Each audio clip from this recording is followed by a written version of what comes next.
Muito bem, vamos à segunda parte da nossa aula. Vimos a dilatação térmica dos sólidos. Agora vamos entender a dilatação térmica dos líquidos. E a gente começa dizendo que, como os líquidos assumem sempre a forma do recipiente que os contém, ele irá apresentar a dilatação volumétrica, pois são postos a dilatar em vasos que também dilatam-se. Primeira consideração: os líquidos, nós sabemos que eles têm volume constante, mas eles não têm forma própria. Eles adquirem a forma do recipiente que os contém. Os recipientes aos quais são colocados dentro. Geralmente os recipientes são tridimensionais, logo sofrem dilatação tridimensional, dilatação volumétrica. Os líquidos irão também sofrer dilatação volumétrica. Eles irão sofrer a mesma dilatação que os recipientes que os contêm sofrem. Portanto, dilatação volumétrica. E a segunda consideração é que dilata o líquido e dilata também o recipiente, o vaso que o contém. Mas de uma forma geral, os líquidos dilatam mais do que o sólido. Ou seja, os líquidos vão dilatar mais do que o recipiente. Vai haver dilatação dos dois. Veja, o líquido vai dilatar de acordo com o recipiente, em termos de tipo de dilatação. Qual é a dilatação que o recipiente sofre? Volumétrica, porque o recipiente é tridimensional. Assim também, os líquidos irão dilatar tridimensionalmente, irá sofrer dilatação volumétrica. Agora, no geral, os líquidos dilatam mais do que os sólidos.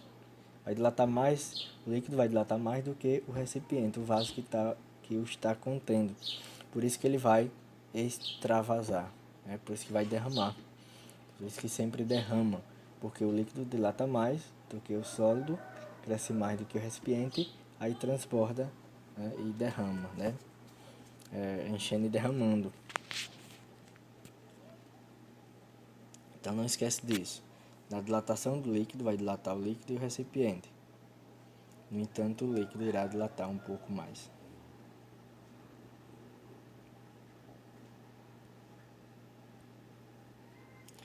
No equacionamento, nós iremos considerar as duas dilatações, a dilatação do recipiente e a dilatação do líquido. Nós temos aqui, um recipiente contendo um líquido. Vamos supor que esse recipiente aí, ele tem um volume inicial e uma temperatura inicial, e ele está completamente cheio de líquido. Então ele começa a ganhar calor, você começa a aquecer esse sistema aí, recipiente líquido. O recipiente que está recebendo calor vai crescer, o líquido também está recebendo calor, vai crescer também, vai dilatar. Os dois vão dilatar. Se o líquido dilatasse exatamente de forma igual a do recipiente, os dois iriam crescer juntos. Mas como o líquido dilata um pouco mais, aí ele vai crescer mais do que o recipiente, ele vai transbordar, vai derramar um pouco. Então nós chamaremos aí a parte de que derrama do líquido de líquido extravasado. A dilatação real, a dilatação completa, vai ser a soma das duas. A dilatação aparente do líquido mais a dilatação do recipiente. Ok? A dilatação, tá vendo? A dilatação real do líquido vai ser a dilatação aparente do líquido extravasado mais a dilatação do recipiente.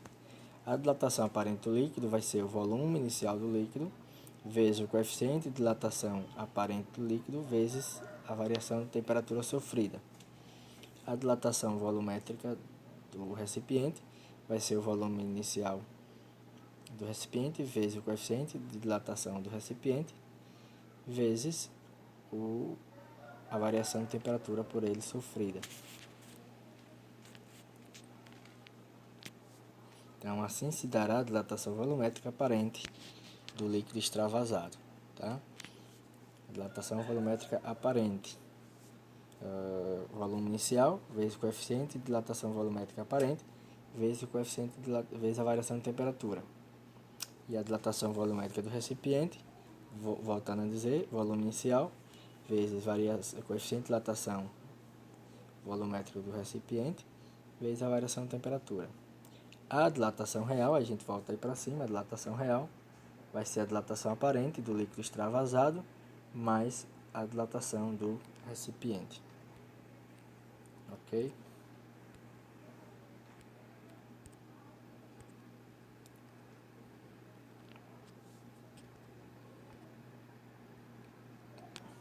Voltando.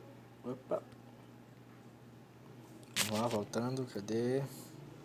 Isso. Então, toda essa análise, se conhecemos apenas o volume do líquido extravasado e tivermos informações sobre o recipiente. Essa análise será feita, tá?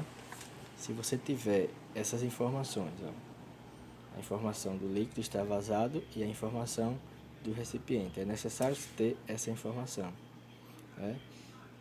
Se nós conhecermos o líquido previamente, a dilatação volumétrica real será a dilatação, será o volume inicial vezes o coeficiente real vezes a variação de temperatura.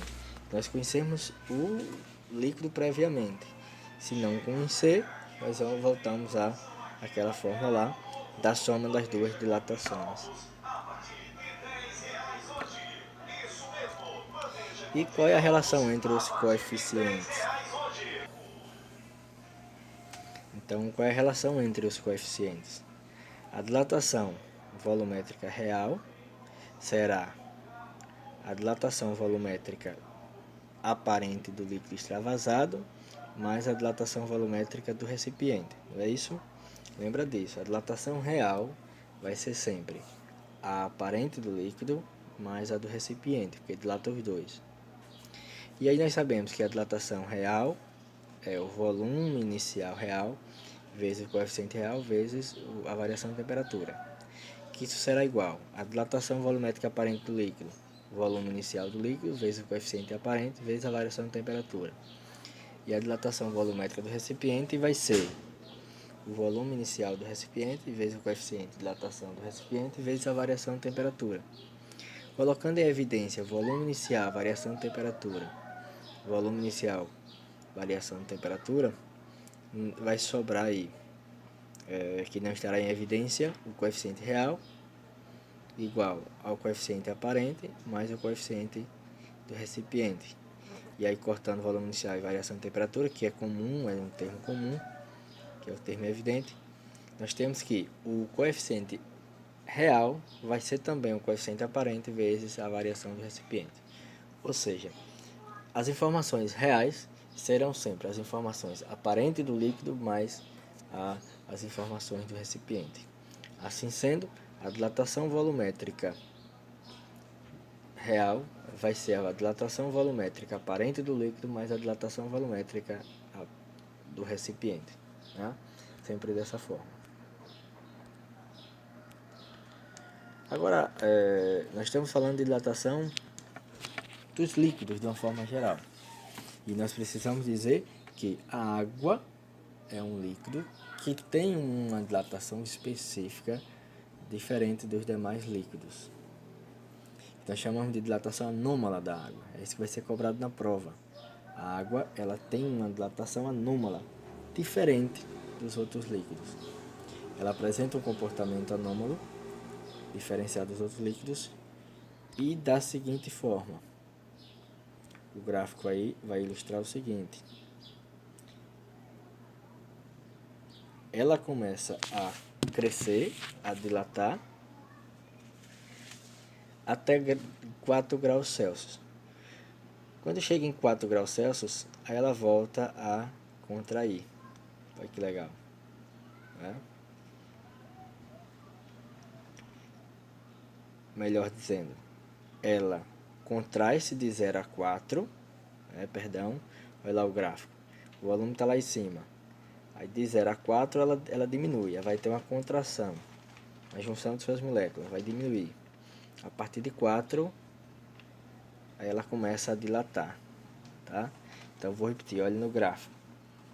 De 0 a 4 graus Celsius, a água terá uma dilatação anômala, diferente, oposta, contrária. O contrário da dilatação é a contração. Então, de 0 a 4 graus Celsius, a água não vai dilatar, ela vai contrair, ela vai diminuir ainda mais.